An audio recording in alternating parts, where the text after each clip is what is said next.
यहां पे बेटा आपको स्फेरिकल कैपेसिटर्स दिए गए हैं। तो 3 केसेस हैं। Case number 1, okay, case number 1 में देखिए अर्थिंग कहां है, मैं आपको इसको इनलार्ज करके दिखा दे रहा हूं थोड़ा सा। हाँ जी, आउटर वाले शेल को अर्थ किया हुआ है, तो यहां पे जो कैपेसिटर आपका बनेगा वो आपको पता है, ये मेरा C बनेगा। I am calling it C1। दूसरे वाले केस में इनर सरफेस को अर्थ कर दिया, तो यहां पर 2 कैपेसिटर बनेंगे बेटा, एक C1 यहां और एक C2 इस सरफेस और इंफिनिटी के बीच में। और कई बार आपको खाली ऐसे दिया जाएगा, यहां पर आपके पास 2 कैपेसिटर होंगे C1 एंड C2। ठीक, डिफरेंस क्या होगा, इसमें C1 और C2 पैरेलल में होंगे और इसमें C1 एंड C2 सीरीज में होंगे। ओके, इस पे किसी को डाउट तो पूछ लीजिए बेटा एक बार। ये वैसे हमने जब स्फेरिकल कैपेसिटर किए थे तो हमने ये चीजें की थी। Okay okay, no problem. देखिएगा क्या होगा,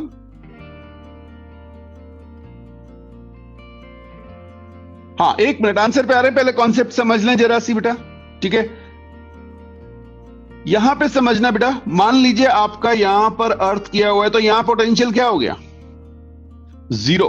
ठीक है, अब जरा सी ये 0 पोटेंशियल है और लेट से ये पोटेंशियल आपका V गिवन है, तो इसे मैं दूसरा पॉइंट ले ले रहा हूं, V पॉइंट।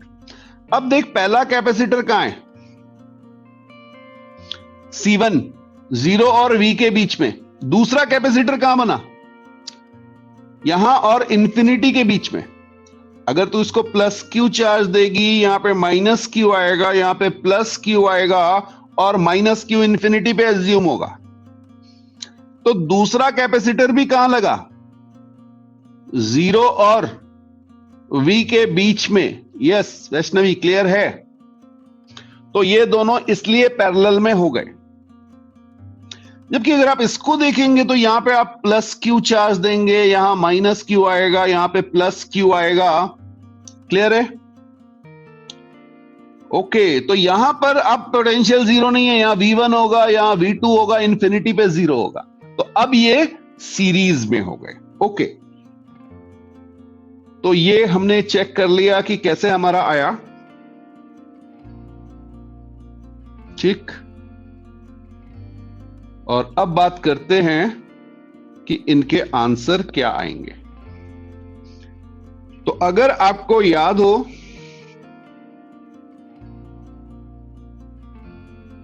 कौन सा केस, ये वाला केस, तो इसमें स्फेरिकल कैपेसिटर का कैपेसिटेंस हमें पता था, C इज इक्वल टू, हाँ जी जल्दी से बोल दीजिए क्या था, 4 pi epsilon naught AB by B minus A। ये आया था क्या,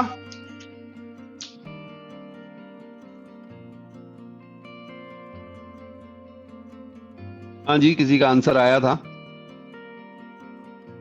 ओके, बिल्कुल सही बात है, बिल्कुल सही बात है। यहां पे डाइलेक्ट्रिक इंसर्टेड है तो एप्सिलॉन नॉट की जगह एप्सिलॉन आ जाएगा, तो यहां पर के टर्म भी हमें यूज करना होगा। मैं उसे ऐसे लिख दे रहा हूं, बिल्कुल सही बात है। ठीक है, ओके। तो जिससे गलती ना हो इसलिए रेड कलर से मैंने अलग से दिखा दिया कि हाँ जी ये ध्यान रखना है हमें। ओके, अब देखिए क्या है, यहां पर C1 और C2 की वैल्यू लिख लेते हैं, आंसर तो हमारा आ ही जाएगा, पैरेलल हमें पता है। ठीक है, तो C1 की वैल्यू तो लिखी हुई है, यही C1 है बेटा। C1 की वैल्यू क्या आ गई, 4 pi epsilon naught K A B upon B minus A. C2 की वैल्यू आ गई 4 पाई एप्सिलॉन नॉट बी। एक हमने किया था ना आइसोलेटेड स्फीयर वाला, वो वाला केस ये आ जाएगा 4 पाई एप्सिलॉन नॉट बी। ये समझ में आया, ओके, और दूसरे केस में भी C1 C2 यही होगा, बस इनको सीरीज में करना है। तो देख लेते हैं, यहां पर जो केस आएगा C is equal to C1 plus C2 हो जाएगा, और इस केस में सीरीज वाले में C is equal to C1 C2 upon C1 plus C2 हो जाएगा। ठीक है जी, बस वैल्यू पुट करनी है, वो आप खुद निकाल सकते हैं।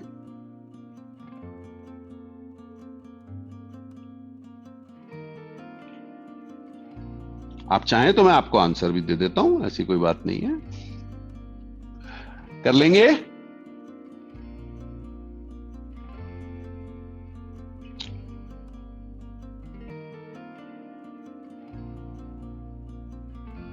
ओके, थर्ड वाला सीरीज में कैसे होगा, चलिए देखते हैं बेटा।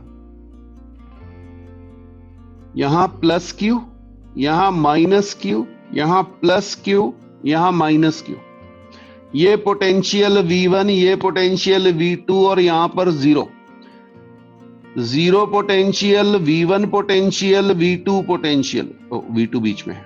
ओके, पहला कैपेसिटर कहां लगा हुआ है बेटा, V1 और V2 के बीच में।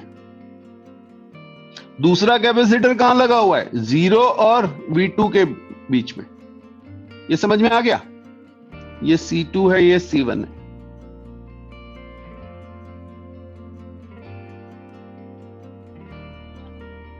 हाँ जी, क्लियर हो गया।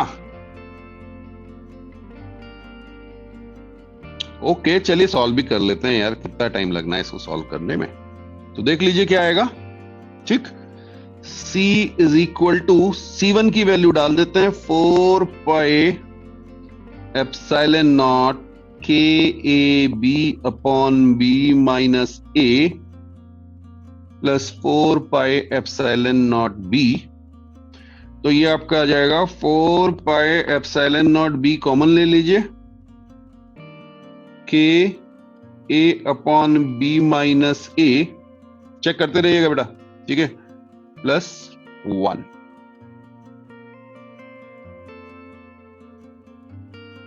ठीक, और ये वैल्यू आपको मिल गई, ये क्या है, C1 प्लस C2 है, तो यहां पे आप लिख देंगे C is equal to C1 C2।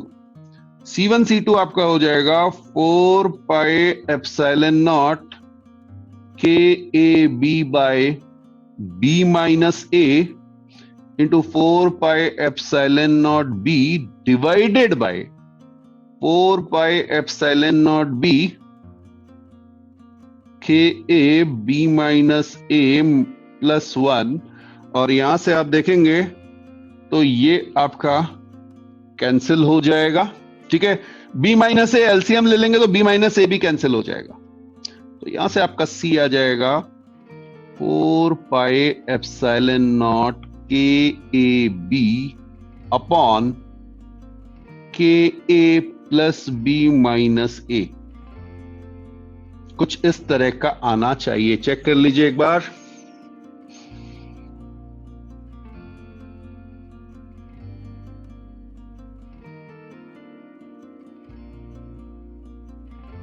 हाँ जी,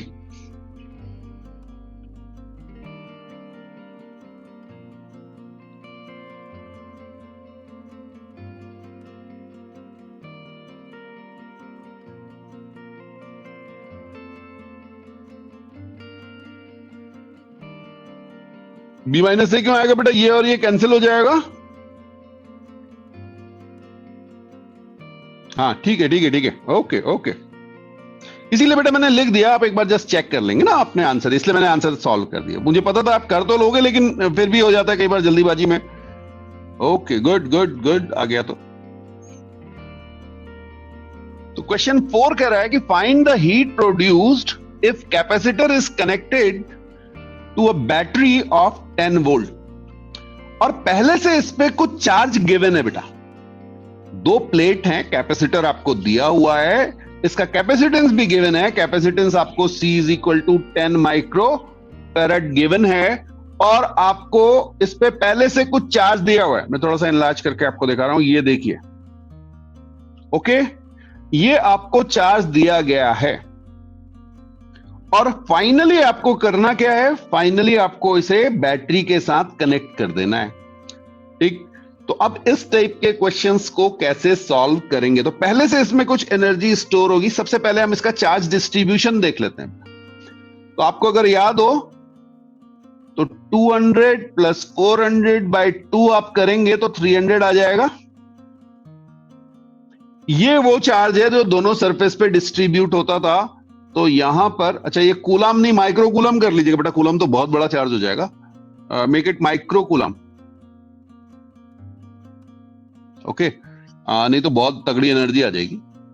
बिल्कुल सही बात है। तो बेटा ये 300 हो गया, ये भी 300 हो गया, आउटर सरफेस पे इतना आएगा।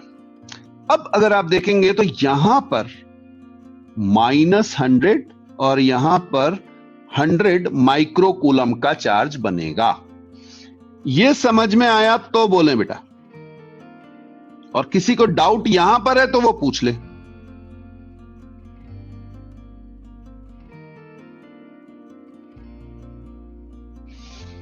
ठीक है, ओके। इसका मतलब कैपेसिटर पे जो चार्ज था वो 100 माइक्रो कूलम का चार्ज था। वहां दिख तो 200 और 400 रहा था, बट जो हमारा कैपेसिटर बन रहा है उस पे केवल और केवल 100 माइक्रो कूलम का चार्ज है। ओके, तो अब इसे आगे बढ़ रहे हैं बेटा। अब देखिए क्या होगा। सेकंड जो सिचुएशन है उसमें मैंने फिर से ये कैपेसिटर लिया है और अब इसे मैंने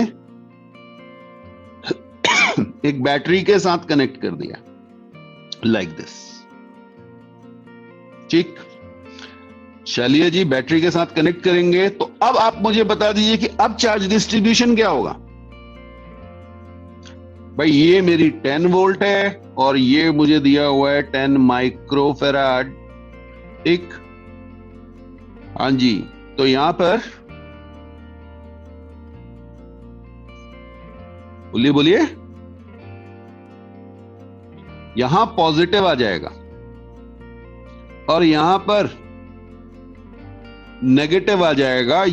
ओके, तो चार्ज हमारा इस पे आएगा +100 micro coulomb. Just a moment बेटा, मेरे पास थोड़ा सा डिलेड है।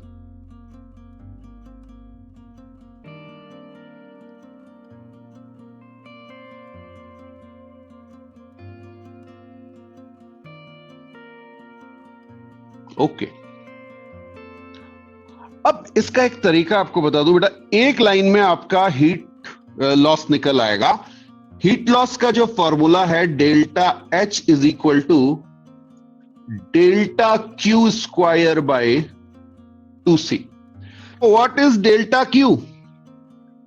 अब एक प्लेट को देखिएगा, ये नहीं कि पहले 100 माइक्रो कूलम था बाद में भी इतना 100 माइक्रो कूलम हो गया, ऐसे नहीं देखना है बेटा।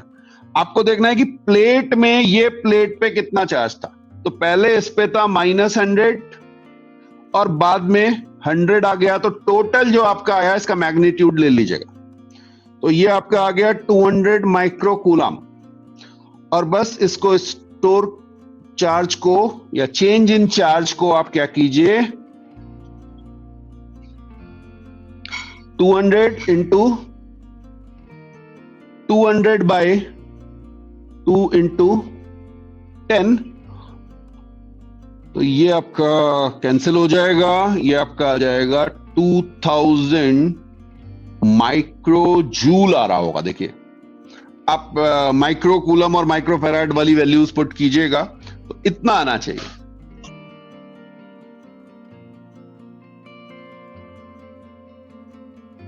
जी ठीक है, ठीक है, बिल्कुल ध्रुव का आंसर आया, बिल्कुल ठीक है, वेरी गुड। अब एक और यहां पे मेथड आपको बता दूं। हाँ, चेंज इन चार्ज कैसे किया बेटा। चेंज, किसी एक प्लेट को देख, किसी एक प्लेट को देख, ये वाली प्लेट को देख, यहां पे कितना चार्ज था, -100।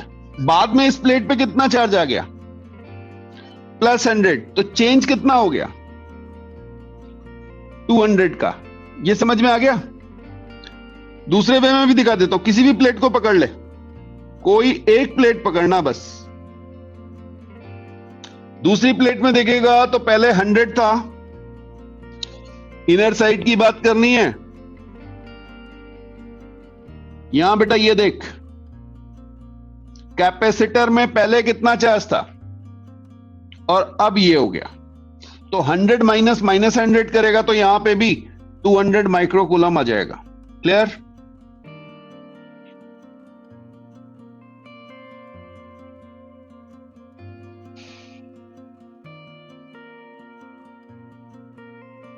Okay okay good.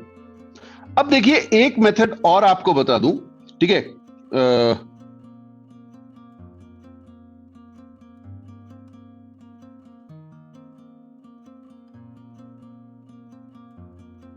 बिल्कुल बेटा, मेथड तो बहुत सारे हैं, मेथड तो बहुत सारे हैं, जो आपको कंफर्टेबल लगे। मैं आपको एक मेथड और बता देता हूं, ठीक है? एक दूसरा मेथड क्या है? दूसरा मेथड ये है कि आप के पास पहले जो एनर्जी थी, मान लीजिए वो यू आई थी, दिस इज यू इनिशियल। अब आपकी बैटरी ने कुछ वर्क किया तो वर्क डन बाय बैटरी आ गया, you initial plus work done by battery minus जो फाइनल एनर्जी है, बाकी सारी एनर्जी कहां गई? Heat loss. ये समझ में आया? ये एक जनरल फॉर्मूला है भाई, जो भी मेरी एनर्जी थी, बैटरी से कुछ चार्ज पास हुआ होगा, तो बैटरी से जब कोई चार्ज पास हुआ होगा, वो कितना चार्ज पास हुआ है? ये डेल्टा क्यू ही तो बैटरी से पास हुआ। जितना भी चेंज आया वो सारा का सारा चार्ज बैटरी से एक टर्मिनल से निकल के दूसरे टर्मिनल से होते हुए दूसरी प्लेट पे गया, तभी तो चार्ज चेंज हुआ इसका। ओके, तो यहां पे वर्क डन बाय बैटरी आपका आ जाएगा डेल्टा क्यू इंटू ईएमएफ, या इसे वी आप कह सकते हैं। तो मेथड बहुत सारे हैं, आपको जो कंफर्टेबल लगे, जिसमें आपको लगता है कि इसमें मेरी स्ट्रेंथ है, इसमें मुझसे गलती नहीं होती है, वो मेथड आपको यूज करना है। ओके, इससे भी करेंगे तो आंसर एग्जैक्टली सेम आएगा। मैं आपको दिखा भी देता हूं। यू आई मान लीजिए मेरे पास हाफ क्यू स्क्वायर बाय सी था, फाइनल चार्ज भी सेम होगा क्योंकि 100 हम चेक कर चुके हैं, तो मैं वैल्यू नहीं डाल रहा हूं, मैं सिर्फ आपको half Q square by C दिखा रहा हूं। प्लस यहां पे मेरा आ जाएगा delta Q, that is 200 microcoulomb into 10 volt, answer वही आएगा 2000 माइक्रो जूल। फर्स्ट क्वेश्चन जो कैपेसिटेंस का है वो आपके सामने है। Find the capacitance of capacitor filled with dielectric as shown, और मैं इसे थोड़ा सा आपको इनलार्ज करके दिखा दे रहा हूं। ये हमारे पास कैपेसिटर में डाइलेक्ट्रिक कुछ इस तरह से फिल्ड है। ओके, एच और डब्ल्यू इसकी हाइट और विड्थ दी गई है प्लेट्स की। क्लियर?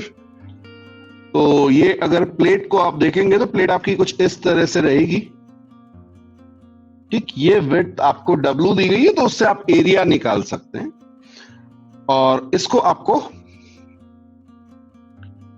इक्विवेलेंट कैपेसिटेंस कैलकुलेट करना है।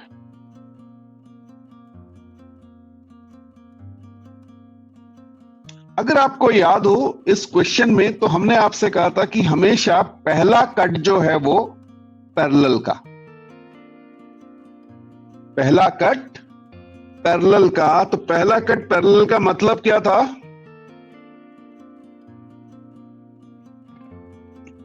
पहला कट पैरेलल का मतलब था बेटा कि सबसे पहले आपको इसको पैरेलल लाइन से कट करना, जहां भी आपको जॉइंट दिख रहे हैं इस तरह से।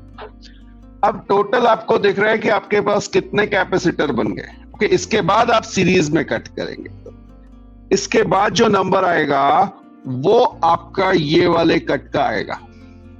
ठीक है, तो ये आपका number 1 capacitor, you can call this one 2। यहां पे आप चाहें तो 2 बना लीजिए, आप चाहें तो नंबर 3 कर लीजिए। चलिए मैं 3 4 लिख देता हूं, आप खाली 3 लिख के भी कर सकते हैं। This one is 5 and this one is 6। तो मैंने 6 कैपेसिटर बना ली, क्योंकि वो शेड्स ऐसे दिख रहे हैं, तो मैंने 6 बना लिए। यहां पे आप अगर 3 और 4 को सिंगल लेंगे तब भी काम चल जाएगा, आंसर सेम आएगा। Okay, Now we will draw the equivalent capacitance circuit.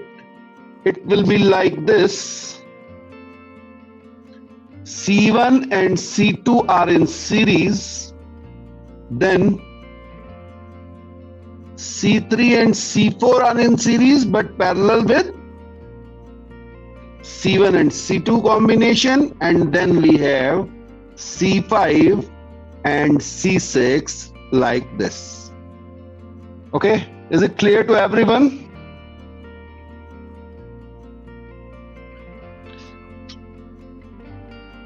और यहीं पे अगर आप देखेंगे तो मैं इस पे जो डाई इलेक्ट्रिक है वो भी फिल कर दे रहा हूं. क्लियर? थोड़ा सा आपको समझाने के लिए, बाकी आपको वहां पे ये सब करने की जरूरत नहीं है, कलर्स होंगे भी नहीं वहां पे आपके पास, बट हाँ जिससे आपको ये समझ में आ जाए इसलिए मैं आपको इस वे में दिखा रहा हूं. तो ये हमारे पास K डाई इलेक्ट्रिक है और बस अब हमें क्या करना है, C1 की वैल्यू निकाल लेनी है. What is the value of C1? अगर आप ये हाइट देखेंगे तो ये आपको h/3 दी गई है. ठीक है, तो एरिया आपका हो जाएगा a/3. मैं यहां पे एरिया लिख दे रहा हूं. Area is h into W, height into width. Okay, a/3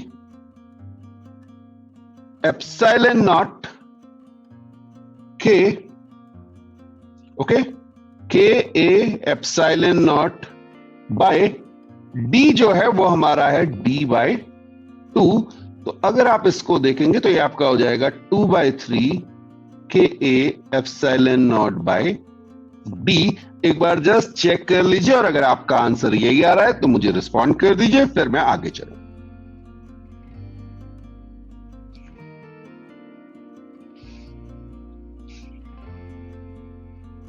okay, good good good. तो बस फिर C2, C3, C4 इनको भी आप कैलकुलेट कर सकते हैं. C2 अब बहुत आसान हो गया बेटा, ये मेरा हो जाएगा 4/3 K A epsilon naught by D. ऐसा क्यों? बिकॉज सारा वॉल्यूम सेम है, बस मेरा K में चेंज आया, K डबल हो गया तो मेरा कैपेसिटेंस भी डबल हो जाएगा C1 का. ओके, बिल्कुल सही बात है. C3 और C4 आपको दिख रहे हैं, that is equal to C1. आप ऐसे भी लिख सकते हैं इसको. ओके, और C5 फिर से आपका 2C1 हो जाएगा और C6 आपका C1 हो जाएगा. ये समझ में आ गया बेटा?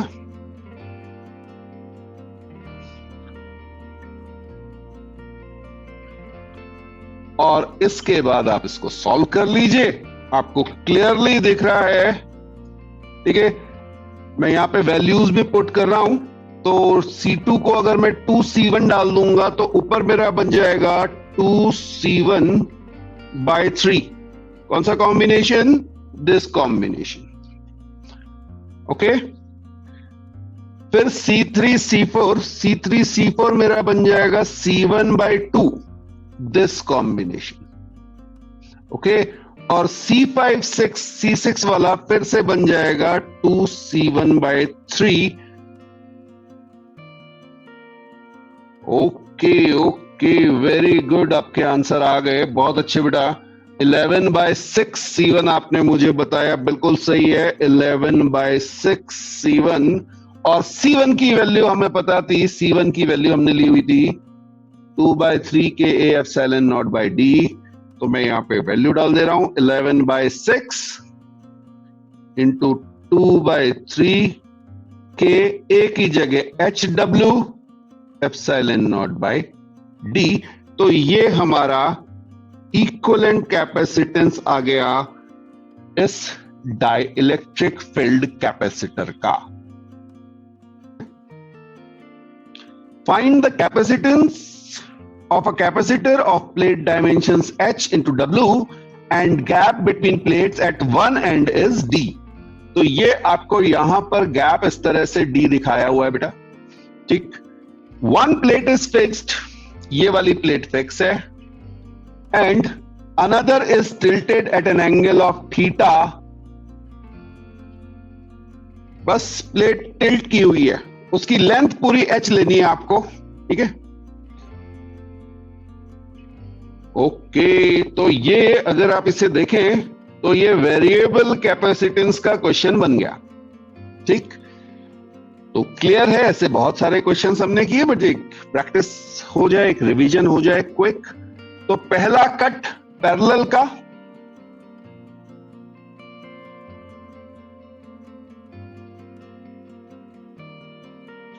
ओके। नहीं, पोटेंशियल तो बेटा बैटरी लगेगी ना, तो दोनों का पोटेंशियल तो सेम ही आना है। मान लीजिए ये मेरी V1 पोटेंशियल पे है, तो ये तो कंडक्टर है ना, प्लेट है, तो ये V2 पोटेंशियल पे होगी, तो पोटेंशियल तो दोनों के बीच सेम है। तो अब आप क्या करेंगे, आप इसको एक इस तरह से पतला सा dy लेंथ का एक कैपेसिटर मान लेंगे। ये समझ में आया बेटा, जो कि आपका बेस से y हाइट पर है। ये अगर कैपेसिटर आपको क्लियर हो रहा है तो ही आगे बढ़ेंगे बेटा। ये पैरेलल का कट लगा पहला, ये आपको दिख रहा होगा एक capacitor, okay. And I am calling it DC। इसका जो कैपेसिटेंस है उसे मैंने DC कह दिया, बिकॉज ये एक छोटा कैपेसिटर है, ओके। तो अब क्या हो जाएगा, हमें पता है capacitance A epsilon naught by D होता है। तो अब जब आप देखेंगे तो एरिया जो है वो हो जाएगा DA epsilon naught by distance. अब ये है आपकी नई डिस्टेंस, ठीक। ये कितनी होगी, थोड़ा सा आपको इसको फिर से इलाज करके दिखा रहा हूं बेटा। हाँ जी, ओके। देखिए ये ट्राइंगल पे ध्यान दीजिएगा, जस्ट अ मोमेंट। हाँ बेटा, मैं कलर चेंज कर लूं जरा से। हाँ जी,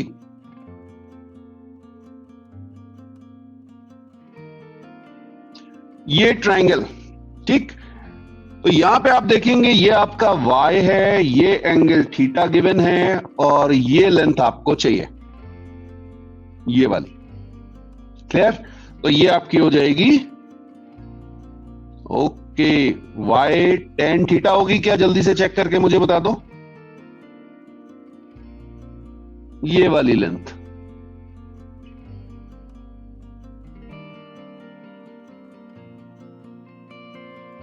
okay, very good, very good, very good.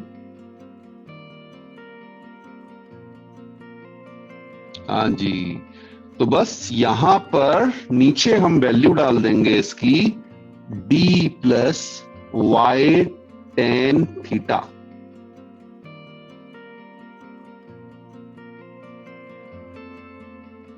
नहीं, थीटा स्मॉल अभी नहीं है, पहले बेटा मैं चाह रहा हूं कि आप इसे जनरलाइज कीजिए, थीटा बड़े के लिए, हर एक के लिए प्रूव करेंगे, ठीक। वो बात का है, सेकंड है वो, थीटा स्मॉल बात के लिए है। तो वहां पे tan थीटा की वैल्यू थीटा हो जानी है और कुछ नहीं होना है, पहले इसको सॉल्व करेंगे। Okay, now what is dA? dA is, हाँ जी, dy into w। Very good, very good, w into dy। Okay, तो यहां पर मैं dc is equal to w epsilon naught d plus y tan theta into dy लिख दे रहा हूं। ये क्लियर है तो बोलिए बेटा। बस अब इसे आपको इंटीग्रेट करना है, इसको आप इंटीग्रेट कर दीजिए। लिमिट यहां आ जाएगी 0 से c, ठीक है। और यहां पे आपकी लिमिट आ जाएगी, y को इंटीग्रेट करना है तो 0 से लेके h तक, और इसको इंटीग्रेट करेंगे तो w कांस्टेंट है, एप्सिलॉन नॉट कांस्टेंट है, ठीक है। ओके, ये आपका आ गया integration 1 by D plus Y tan theta dy। Okay, 0 से h। अब अगर आप देख रहे हैं बेटा तो यहां पर ना ये देखिए, ये दिखता खतरनाक है, ये डी और tan थीटा दोनों कांस्टेंट दिए हुए हैं। तो बस अब ये बहुत आसान हो गया, इंटीग्रेट करके इसको आ जाएगा W एप्सिलॉन नॉट। यस, आपके आंसर भी आ गए, वेरी गुड। ये 1/tan थीटा, ठीक है ना, 1/tan theta ln d plus y tan theta limit 0 to h, कुछ ऐसा आया। हाँ जी, चेक कर लीजिए, अगर ये आ रहा तो फिर आगे बढ़े। तो ये हमारा सिंपल हो जाएगा एप्सिलॉन नॉट W/tan थीटा, और ये आ जाएगा ln d plus h tan theta upon d। ये आपका एक्सप्रेशन आ जाएगा।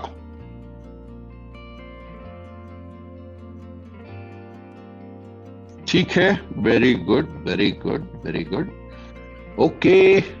और इसी का जो सेकंड पार्ट है बेटा, जब थीटा आपको स्मॉल दिया तो कुछ भी पूछा जा सकता है, ऐसा नहीं कि आप जो है पहले से मान के चल रहे हैं कि सर नहीं थीटा स्मॉल होगा। थीटा स्मॉल वाला आ गया ना पहले क्वेश्चन। हाँ, तो अब देखिएगा यहां पर c की वैल्यू आ जाएगी, मैं लिख दे रहा हूं, इफ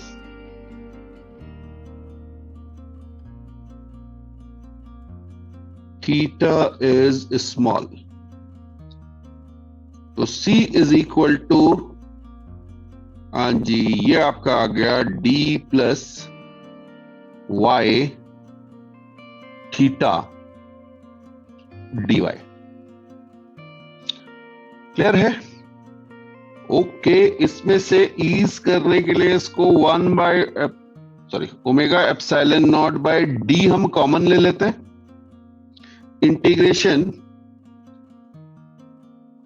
अब हम इसको लिख देते हैं, डी हमने बाहर ले लिया है, 1/1 plus y theta by D. आप चाहें तो ln टर्म में भी लिख सकते हैं, बट आप चाहें तो डिपेंड करेगा आपके एक्सप्रेशंस किस फॉर्म में दिए गए। ओके, अदरवाइज आपको ln 1 प्लस एक्स की सीरीज देखनी पड़ेगी।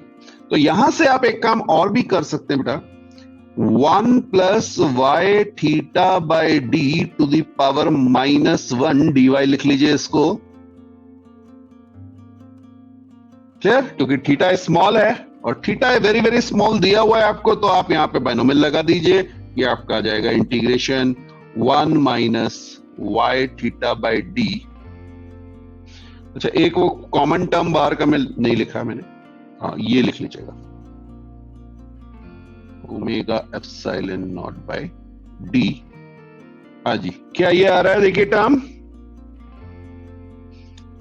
और ये आपका आ जाएगा epsilon naught W by D y minus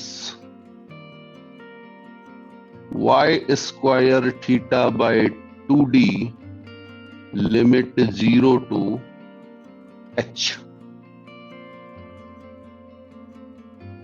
हाँ जी, इसमें जब वैल्यू पुट करेंगे 0 पे तो 0 ही आ जाना है, ठीक। और ये आपका आ जाएगा epsilon naught W by D, एक h बाहर आ जाएगा, 1 minus h theta by 2d। ये आपका एक्सप्रेशन आ जाएगा। हाँ जी, एक बार चेक कर लीजिए, फिर आगे बढ़ते हैं।